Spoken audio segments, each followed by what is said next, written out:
नमस्कार सभी को। अध्ययन आईएएस अकेडमी में आपका स्वागत है। हम आज एक ऐसे टॉपिक के बारे में बताने जा रहे हैं जो काफ़ी महत्वपूर्ण है।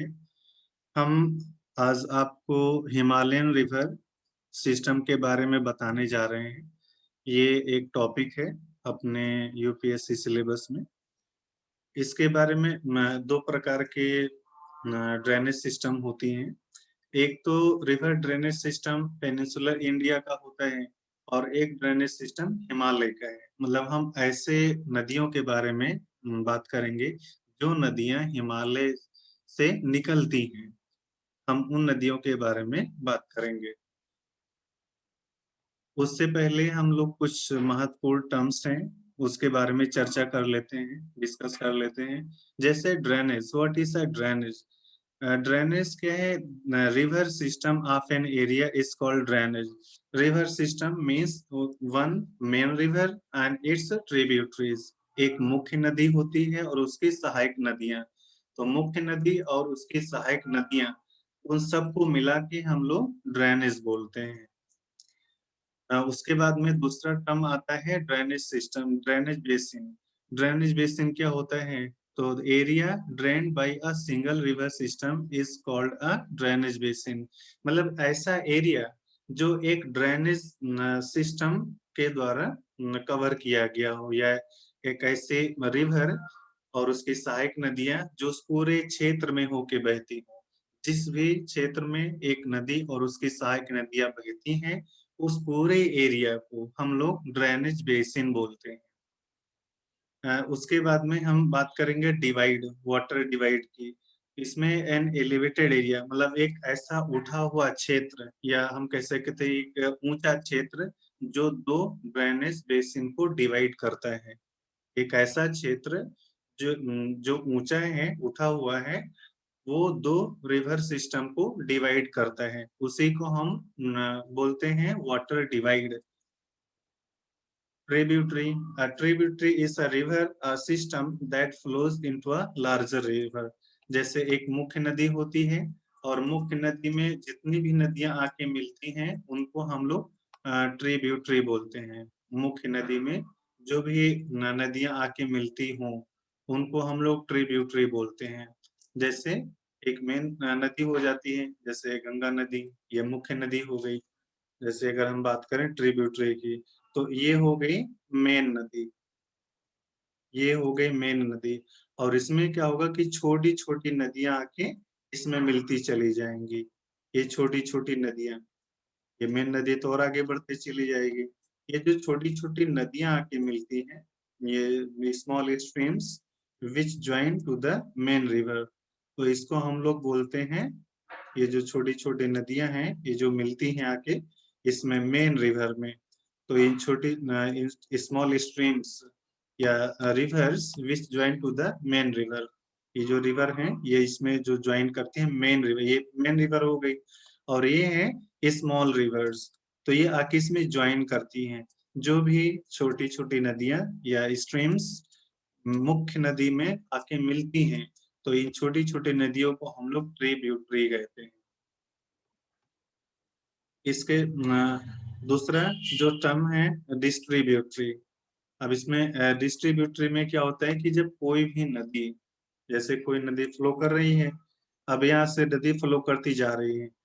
अब before discharging it's water into the ocean, ocean में ड्रेन होने से पहले, कोई भी नदी है ओशियन में ड्रेन होने से पहले अगर ये अलग-अलग चैनल्स में डिवाइड हो जाए, अलग-अलग चैनल में डिवाइड हो जाए, और ये जो डिवाइडेड चैनल हैं, ये डिवाइडेड चैनल, ये अलग-अलग चैनल में डिवाइड हो जाती हैं और ये डिवाइडेड चैनल जाके समुद्र में मिलते हैं। तो जब कोई एक नदी समुद्र में मिलने से पहले अलग-अलग नालों में या छोटी-छोटी नदियों में डिवाइड हो जाती है, बँट जाती है। तो उसी को हम लोग डिस्ट्रीब्यूटरीज़ बोलते हैं। वो जो चैनल्स हैं, वो जो नाले हैं, छोटी-छोटी जो नदियाँ हैं, जो मुख्य नदी से अलग हो गए हैं, जो डिवाइड हो गए हैं, तो उन्हीं छोटे-छोटे नालों को, नदियों को हम लोग डिस्ट्रीब्यूटरी बोलते हैं। और ये तब होता है जब नदियाँ समुद्र में मिलने जा रही होती हैं। मतलब समुद्र में मिलने से जस्ट थोड़ा पहले ये घटना घटित होती है। मुख्य नदी छोटी-छोटी नदियों में बँट जाती है।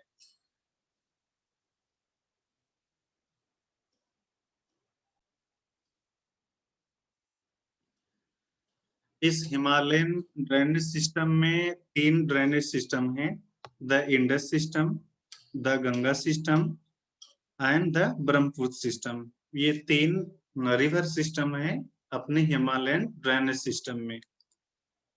एक सबसे पहले हम द इंडस रिवर सिस्टम के बारे में डिस्कस करते हैं। इंडस रिवर सिस्टम जो इंडस रिवर है, इसको हिंदी में सिंधु बोलते हैं, सिंधु नदी। ये इंडस रिवर या सिंधु नदी ये बोखरसू ग्लेशियर से निकलती है। तिब्बत में बोखरसू ग्लेशियर है। इस हाइट पे 4164 मीटर की हाइट पे बोखरसू ग्लेशियर है। वहीं से सिंधु नदी या इंडस रिवर निकलती है नियर माउंट कैलाश। तो Indus river originates from a glacier near बोखरसू in the Tibet region at the altitude of 4,164 meter east of Mount Kailash.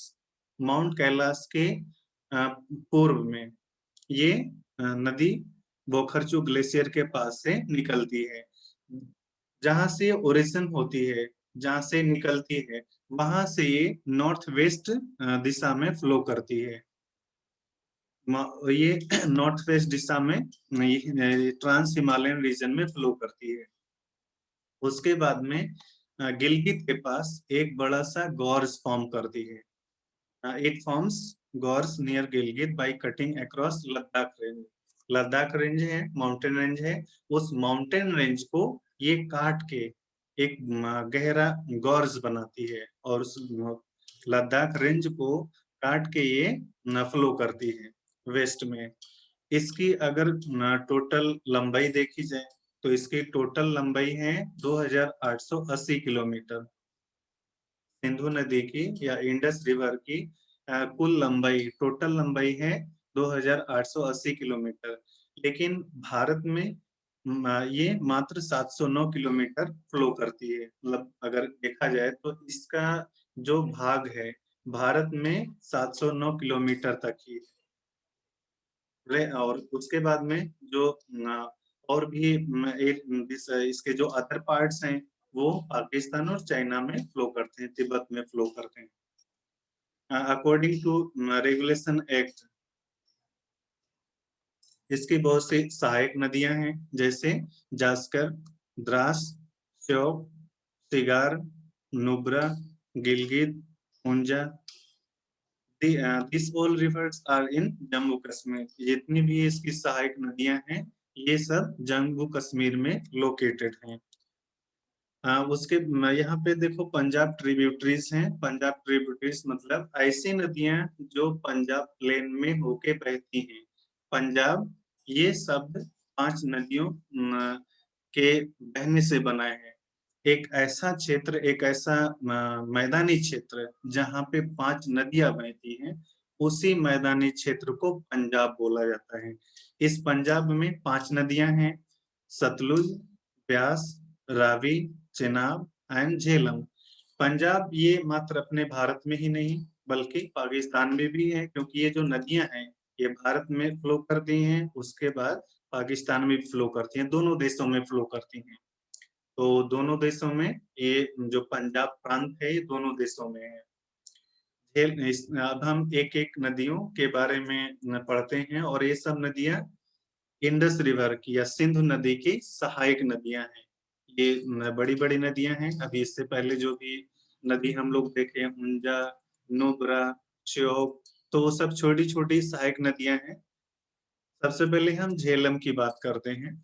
तो झेलम ये नदी शेषनाग एक जगह है, स्प्रिंग है जम्मू कश्मीर में।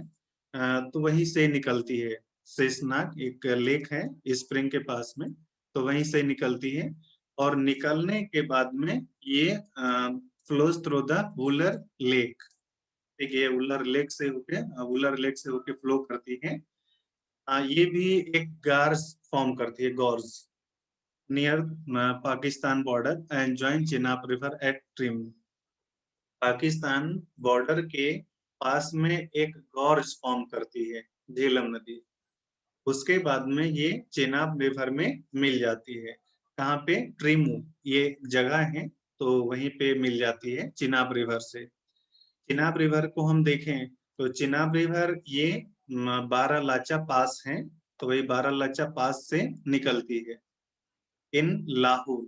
ये it rises near Baralacha pass in Lahaul and after flowing in northwesterly take a knee bend at Kishtwar. It flows 1180 kilometre in India. अगर हम चेनाब रिवर की बात करें,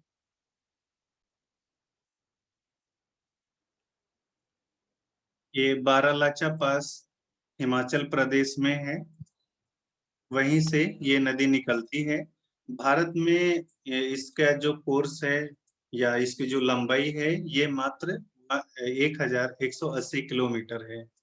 उसके बाद में ये पाकिस्तान में इंटर कर जाती है।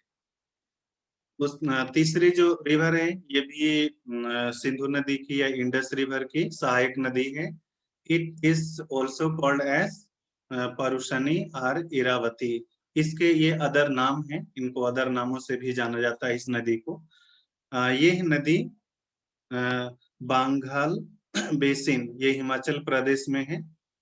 बांगल बेसिन, वहीं से ओरिजिनेट होती है, वहीं से निकलती है।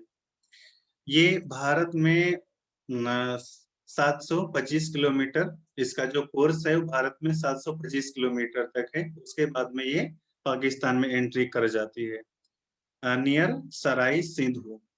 तो रावी रिवर ये बांगल बेसिन से निकलती है, जो हिमाचल प्रदेश में है।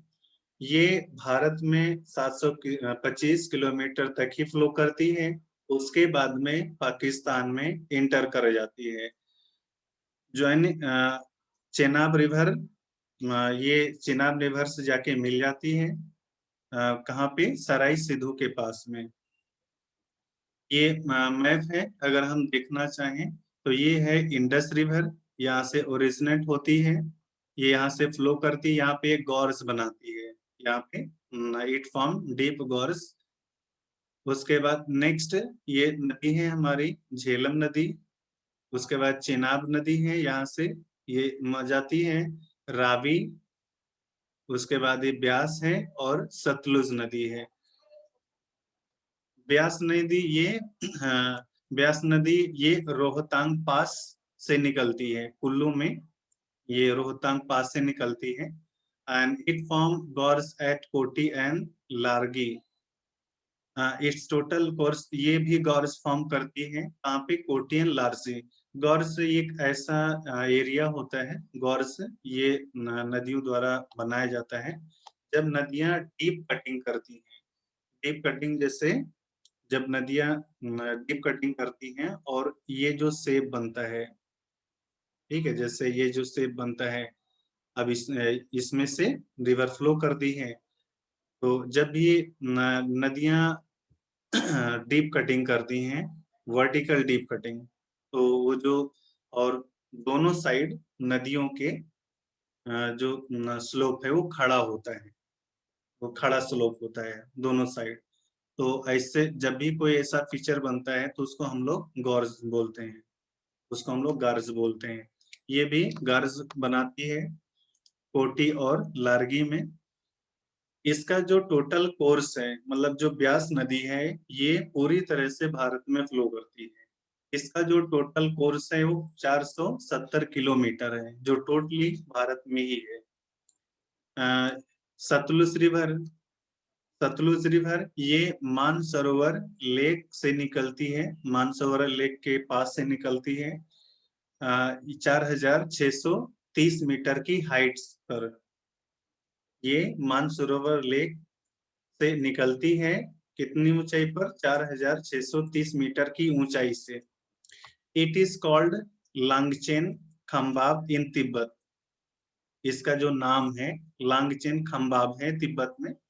उसके बाद ये जो नदी है ये इंडस नदी के पैरेलल फ्लो करती है। इंडस नदी वो भी उसका भी ओरिजिन तिब्बत में है। सतलुज रिवर इसका भी ओरिजिन तिब्बत में है। तो ये इंडस रिवर के या सिंधु नदी के पैरेलल लगभग 4 किलोमीटर तक फ्लो करती है इंडिया में एंट्री करने से पहले तक। ये भी एक गॉर्ज गॉर्ज फॉर्म करती है रूपर में। रूपर ये पंजाब में है। इसकी अगर टोटल लेंथ देखा जाए इंडिया में तो ये है 1050 kilometre. Total length of this river lies in India, that is 1050 kilometer. According to regulation of the Indus River Water Treaty, तो नाउ हम लोगों ने 5 नदियों के मेजर नदियों को डिस्कस किए जो इंडस रिवर की सहायक नदियां हैं। The Jhelum, the Chenab, the Ravi, the Beas, Sutlej. According to regulation of Indus water treaty, Indus water treaty regulation को अगर देखा जाए एक समझौता हुआ था 1960 में भारत और पाकिस्तान के बीच। उस समझौते के अनुसार भारत मात्र 20% वाटर यूटिलाइज कर सकता है क्योंकि जितनी नदियां हैं ये कहीं ना कहीं भारत में होके फ्लो करती हैं। इनके ये ओरिजिनेट होती हैं तिब्बत में। बहुत सी नदियां हैं तिब्बत में ओरिजिनेट होती हैं। ये जो रिवर इंडस रिवर सिस्टम में भारत में फ्लो करती है फिर पाकिस्तान में चली जाती है। तो ये समझौता हुआ कि कितना पानी भारत न उपयोग कर सकता है। इस समझौते के अनुसार इंडस वाटर ट्रीटी 1960 उसके अनुसार भारत मात्र 20% पानी अपने उपयोग में ला सकता है। अब वो 20% पानी किन नदियों का होगा? जितनी भी नदियां ईस्टर्न मोस्ट फ्लो करती हैं सबसे पूर्व में जो 3 नदियां हैं जैसे सतलुज, ब्यास एंड रावी। तो ये जो 3 नदियां हैं सतलुज, ब्यास, रावी, इन 3 नदियों का जो पानी है वो भारत यूज कर सकता है। और उसके बाद जो 3 और नदियां बची तो उन नदियों का जो पानी है वो ये यूज कर सकते पाकिस्तान यूज कर सकता है। ये पूरा इंडस रिवर सिस्टम। उसके बाद ये जो पानी है ये जो यूटिलाइज होगा भारत जो यूटिलाइज करेगा ये 20% जो वाटर है 20% जो पानी इन नदियों का भारत यूज करेगा। ये पानी इरिगेशन के लिए पंजाब, हरियाणा और कुछ southern and western part of Rajasthan मतलब इन एरियो इन जगहों में इन क्षेत्रों में 20% पानी जो भारत उपयोग करता है वो इन क्षेत्रों में उपयोग करता है।